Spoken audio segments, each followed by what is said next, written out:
Hello student, welcome again. Today our topic is purification of colloidal solution. Surface chemistry चल रहा है हमारा chapter और प्योरिफिकेशन ऑफ कोलोइडल सॉल्यूशन तक हम लोग आ चुके हैं. Student, purification of colloidal solution क्या है कि देखो यहाँ से पहले हम लोग प्रिपरेशन ऑफ कोलोइडल सॉल्यूशन हमने किया, स्पेशली फॉर लायोफोबिक सॉल्यूशन के लिए हमने अपने कई सारे मेथड यूज किए. अब क्या होता था, लायोफोबिक सॉल्यूशन में हम लोग ऐड करते थे क्या, इलेक्ट्रोलाइट. अब होगा क्या कि अगर मान लो इलेक्ट्रोलाइट आपने 10 पार्टिकल डाल दिए इलेक्ट्रोलाइट के, for example, as an example मैं आपसे बात कर रहा हूं, लेकिन उनमें से स्टेबिलिटी केवल कितने प्रोवाइड कर रहे हैं, 6 प्रोवाइड कर रहे हैं. 4 एंटिटीज ऐसे की ऐसे बेकार पड़े. तो अब हमें क्या करना पड़ेगा, इन 4 को उस कोलोइडल सॉल्यूशन से क्या करना पड़ेगा, रिमूव करना पड़ेगा, उस सॉल्यूशन को प्योरीफाई करना पड़ेगा. मतलब मैं आपसे क्या कहना चाह रहा हूं कि हमें अपने सॉल्यूशन में कुछ इस तरीके की चीजें को ही लेफ्ट करना है या छोड़ना है जो उसकी रिक्विसाइट मिनिमम जरूरतें हों, जो सॉल्यूशन की रिक्विसाइट मिनिमम अमाउंट हो किसी इलेक्ट्रोलाइट की. अब किसी सॉल्यूशन में मान लो आपने 10 इलेक्ट्रोलाइट डाल दी, लेकिन उसकी रिक्विसाइट मिनिमम अमाउंट कितनी है, 6 है. तो हमें केवल ये 6 इलेक्ट्रोलाइट के आयन उसमें छोड़ने हैं, बाकी के आयन मुझे क्या करने हैं, रिमूव करने हैं. इससे पहले हम केवल इस वजह से आयन्स को डाल रहे थे कि हम लोग सॉल्यूशन के अंदर क्या ला सके, स्टेबिलिटी ला सके. तो अब इन्हीं आयन्स को रिमूव करने के कुछ मेथड्स हैं, जो ये एक्स्ट्रा आयन सॉल्यूशन के अंदर रहते हैं, इन्हीं को रिमूव करने के कुछ मेथड्स हम लोग पढ़ेंगे. जिसमें फर्स्ट मेथड आपका आ जाता है डायलिसिस की बात होगी. जिसमें फर्स्ट मेथड क्या आएगा, डायलिसिस की बात होगी. डायलिसिस. अब डायलिसिस क्या प्रोसेस है, डायलिसिस में हम लोग बात करते हैं, यहां आपके पास एक बिकर हो गया, इस बिकर के अंदर आपने यहां से इनलेट दे दी और यहां से क्या दे दिया आपने, इसमें आउटलेट दे दी. ये आपकी आउटलेट हो गई, ये क्या हो गई, आपकी इनलेट हो गई. अब होगा क्या, यहां हमने क्या ले लिया, डिस्पर्शन मीडियम ले लिया. जो डिस्पर्शन मीडियम कोलोइडल सॉल्यूशन में होगा वही डिस्पर्शन मीडियम हम लोग यहां लेके चलेंगे. इधर आपका कहीं पे इसके अंदर हम लोग कह दें कि ये आपका कोलोइडल सॉल्यूशन है, ये हमारा क्या है, कोलोइडल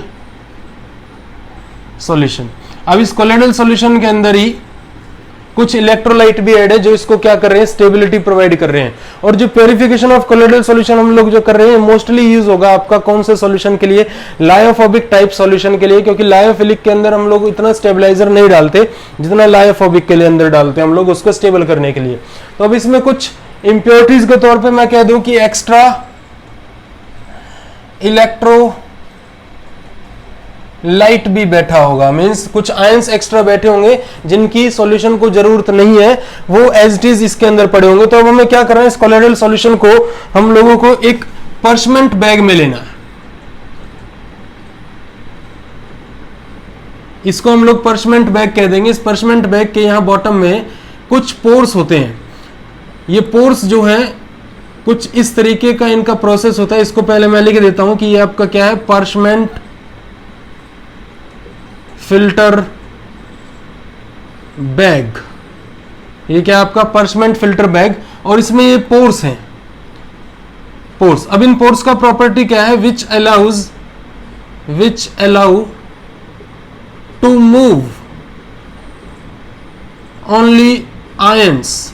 केवल इसमें से कौन पास हो सकते हैं, आयंस पास हो सकते हैं, बट नो कोलोइडल पार्टिकल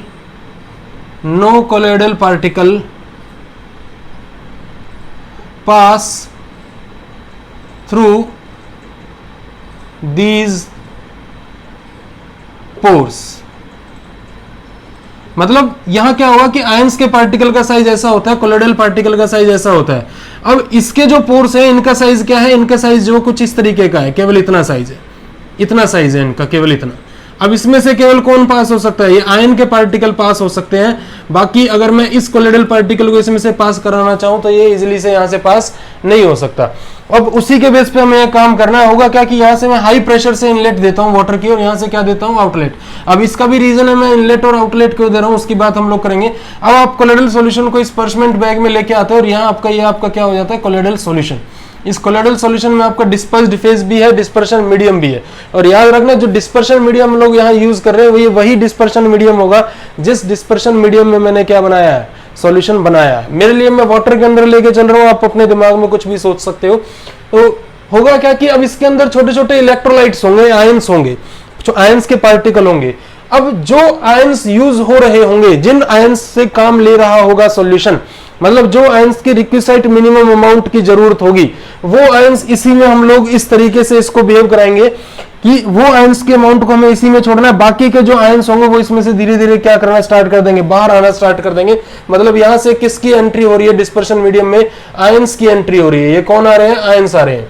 अब आयंस क्या कर रहे हैं कि जब मैं यहां से हाई प्रेशर लगा रहा हूं, तो जब मैं हाई प्रेशर के साथ वाटर दे रहा हूं, तो अगर मैं मान लो ये ना देता, मैं इसको बंद कर देता, तो क्या होगा कि जो आयंस इसमें से बाहर आए हैं वो इस स्टैंड बाय वाटर में क्या हो सकता था, वापस अंदर भी जा सकते थे स्पर्शमेंट बैग में। इसीलिए जो आयंस बाहर आ रहे हैं उनको हाई प्रेशर से यहां से इनलेट की जा रही है वाटर की, वो साथ साथ यहां से क्या होते जा रहे हैं, बाहर जाते जा रहे हैं। तो आयंस को यहां स्टे नहीं होने दिया जा रहा है।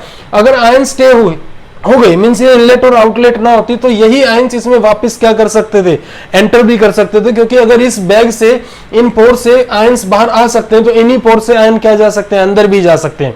और यही प्रोसेस हमारी क्या कहलाती है, डायलिसिस कहलाती है। मतलब यहां क्या हो रहा है, कोलोइडल पार्टिकल, यहां मैं लिख रहा हूं कोलोइडल पार्टिकल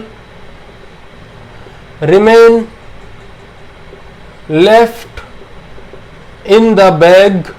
कोलोइडल पार्टिकल किस में रह जाएंगे, बैग में रह जाएंगे, with requisite minimum amount of electrolyte. ये मैंने बहुत इंपॉर्टेंट पॉइंट लिख दिया है कि कोलोइडल पार्टिकल बैग में रह जाएंगे with requisite minimum amount of electrolyte, और जो बाकी की अमाउंट होगी जिसकी हमें जरूरत नहीं है वो स्पर्शमेंट बैग से बाहर आके as in the flow of water के साथ क्या हो जाएगी, बाहर हो जाएगी। और इसी प्रोसेस को मैं क्या बोलता हूं, डायलिसिस बोलता हूं। ये एक प्रोसेस है जिसमें हम लोग प्योरिफिकेशन ऑफ कोलोइडल सॉल्यूशन कर सकते हैं। मतलब उसके बाद आपका स्पर्शमेंट बैग को बाहर निकाल लिया जाएगा और इसमें से जो भी आपका कोलोइडल सॉल्यूशन अब जो बचेगा उसके अंदर रिक्विसाइट मिनिमम अमाउंट होगी किसकी, इलेक्ट्रोलाइट की। मतलब मोस्टली अमाउंट हमने इस कोलोइडल सॉल्यूशन से आयंस की बाहर निकाल दिया है। आयंस को निकालने के बाद हमने सॉल्यूशन को थोड़ा सा क्या कर लिया है, प्योरीफाई कर लिया है। तो this is all about the dialysis. अब इसका एक बायोलॉजिकल सिग्निफिकेंस भी है, बायोलॉजिकल सिग्निफिकेंस ऑफ डायलिसिस। देखो जिन लोगों की किडनी डैमेज हो जाती है, इन kidney failure blood can not purify, blood को इजीली से उस टाइम पे ब्लड प्योरीफाई नहीं हो पाता है। तो उस वक्त हम लोग उस पेशेंट को जिसकी किडनी फेलियर हुई है उसको किस पे रखते हैं, हम लोग डायलिसिस पे रखते हैं। मतलब उसके अंदर एक आर्टिफिशियल किडनी लगाई जाती है जिसका बेसिक प्रिंसिपल क्या होता है, डायलिसिस होता है। उसमें ब्लड को लाया जाता है, ब्लड को वहां प्योरीफाई किया जाता है, क्योंकि ब्लड भी क्या है, एक कोलोइडल सॉल्यूशन है। ब्लड को लाया जाता है, ब्लड को इसी तरीके से बिल्कुल सेम तरीके से क्या किया जाता है, वहां प्योरीफाई किया जाता है। क्योंकि जनरली जो हमारे बॉडी के अंदर अभी किडनी है वो अपने आप इस काम को कर रही है, लेकिन जब किसी की किडनी डैमेज हो जाती है तो उसके अंदर इसी तरीके का एक एपरेटस, इसी प्रिंसिपल के बेस पे एक एपरेटस लगाया जाता है जिसे हम डायलिसिस कहते थे, और उस इंसान को डायलाइजर या डायलिसिस पे रखा जाता है, और जो एपरेटस अंदर यूज हो रहा है उसको हम लोग बोल देंगे डायलाइजर। तो ये इसका एक बायोलॉजिकल सिग्निफिकेंस है। इसके बाद नेक्स्ट जो प्योरिफिकेशन मेथड आता है उसकी बात जब हम लोग करते हैं तो वो बहुत सिंपल सा मेथड है। मैं क्या करता हूं, यहां नेक्स्ट मेथड में लिखूंगा इलेक्ट्रोडायलिसिस। इलेक्ट्रोडायलिसिस बात वही है सारी की सारी। अब केवल क्या करना है कि जो ये डायलिसिस प्रोसेस थी ये एक स्लो प्रोसेस है। ये कैसी प्रोसेस है, एक स्लो प्रोसेस है। अब इलेक्ट्रोडायलिसिस किस वजह से हम लोग लेके आए हैं, स्लो प्रोसेस को क्या करना है, फास्ट करना है। अब फास्ट क्या कैसे किया जा सकता है, इसमें देखो एक वर्ड जुड़ गया है, इलेक्ट्रो।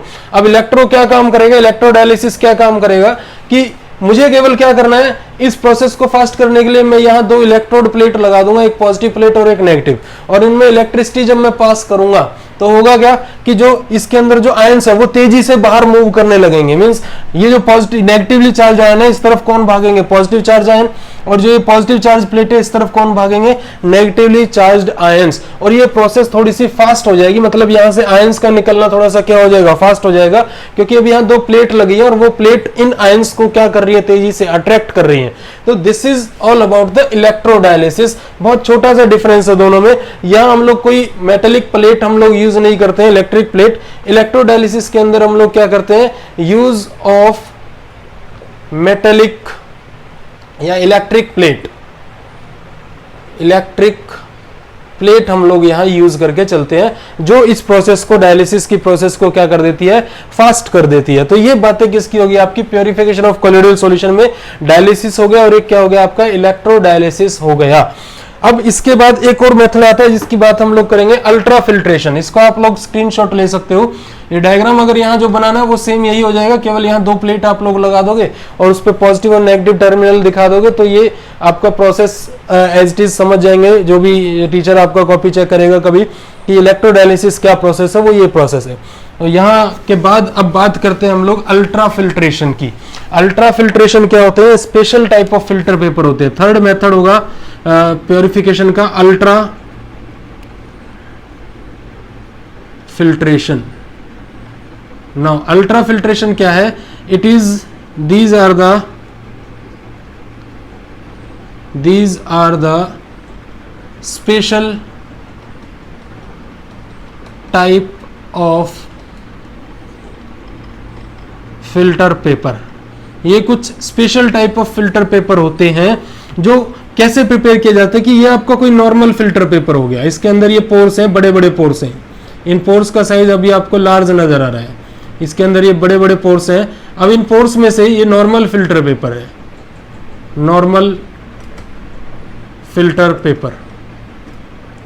अब इन पोर्स में से जब आप लोग अपने कोलोइडल सॉल्यूशन को पास करोगे, ये आपके कोलोइडल पार्टिकल हो गए, तो इनका साइज और इनका साइज ऑलमोस्ट सेम है, तो ये इजीली से यहां से क्या हो जाएगा, पास हो जाएगा। अब हमें क्या करना है, इस नॉर्मल फिल्टर पेपर को कन्वर्ट करना है किसमें, अल्ट्रा फिल्ट्रेशन में। अब ये कैसे कन्वर्ट किया जा सकता है कि अगर मैं इस नॉर्मल फिल्टर पेपर को जिलेटिन में डिप कर दूं, अगर मैं इसको जिलेटिन में यूज कर लूं और जिलेटिन में यूज करने के बाद, मगर अगर जिलेटिन में यूज करने के बाद ये जो नॉर्मल फिल्टर पेपर है will convert into ultra filter paper, ultra filter paper. और इसकी जो अब शेप आएगी, आप इसको इस तरीके से शो कर सकते हो। अब इसमें जो पोर्स होंगे वो ऐसे छोटे छोटे हो जाएंगे, मींस इनके पोर्स का साइज क्या हो जाएगा, स्मॉल हो जाएगा। अब इसमें से केवल कौन से पार्टिकल पास हो सकते हैं, ओनली आयंस पास हो सकते हैं, बाकी सारे पार्टिकल जो कोलोइडल पार्टिकल रहेंगे वो इसके कहां रह जाएंगे, अबव रह जाएंगे। अगर आपको इसको हार्ड करना है, इस नॉर्मल फिल्टर पेपर को हार्ड करना है, फॉर हार्डनिंग आप लोग इसको डिप कर सकते हो किसमें, HCHO में, मतलब फॉर्मल्डिहाइड में। अगर आप इस फिल्टर पेपर को, नॉर्मल फिल्टर पेपर को जिलेटिन में डिप करने के बाद HCHO के साथ डिप कर दो, तो ये किस में कन्वर्ट हो जाएगी, इसकी क्या हो जाएगी, हार्डनिंग हो जाएगी, और ये किस में कन्वर्ट हो जाएगा, आपका अल्ट्रा फिल्टर पेपर में कन्वर्ट हो जाएगा। एक और कॉन्सेप्ट यहां यूज किया जा सकता है for preparation of this ultra filter paper, 4% solution of alcohol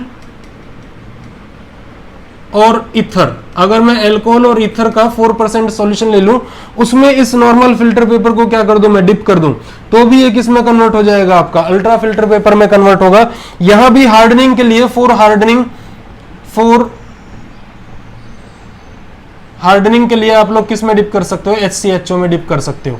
मतलब ये एक नॉर्मल फिल्टर पेपर है जिसको लैब के अंदर रखा जाता है, लेकिन अगर उसी को आपको कन्वर्ट करना है किसमें, अल्ट्रा फिल्टर पेपर में, तो आप इन 2 मेथड के थ्रू इसको कन्वर्ट कर सकते हो। और जब आप इसमें से कोलोइडल सॉल्यूशन को पास करोगे तो आपके जो आयंस हैं वो तो इसमें से इजीली से पास हो जाएंगे, लेकिन जो कोलोइडल पार्टिकल है वो यहाँ इसके ऊपर ही स्टे कर जाएंगे। मींस आप लोग इस फिल्टर पेपर को उतार के वापस कहीं पे डिटेक्ट आउट इसको कर सकते हो यहाँ से कोलोइडल पार्टिकल को। तो these are the 3 important method for the purification of colloidal solution। First था डायलिसिस, सेकंड एक इलेक्ट्रोडायलिसिस की बात हुई जिसमें हमने 2 प्लेट लगा दी, metal plate, positive and negative plate, और थर्ड हमने पढ़ा अल्ट्रा फिल्ट्रेशन जिसमें मैंने एक नॉर्मल फिल्टर पेपर को कन्वर्ट किया है अल्ट्रा फिल्टर पेपर में। तो this is all about the purification of colloidal solution. Now next topic will be our properties of colloidal solution, जिसमें हम बात करेंगे टिंडल इफेक्ट की, ब्राउनियन मूवमेंट की, colligative property of colloidal solution, ये सारी बातें हमें उसके अंदर करनी है। तो नेक्स्ट वीडियो लेक्चर के अंदर हम उन्हीं टॉपिक्स को डिस्कस करेंगे। तब तक के लिए आप ये लेक्चर जो है पढ़ो। So thank you to all of you.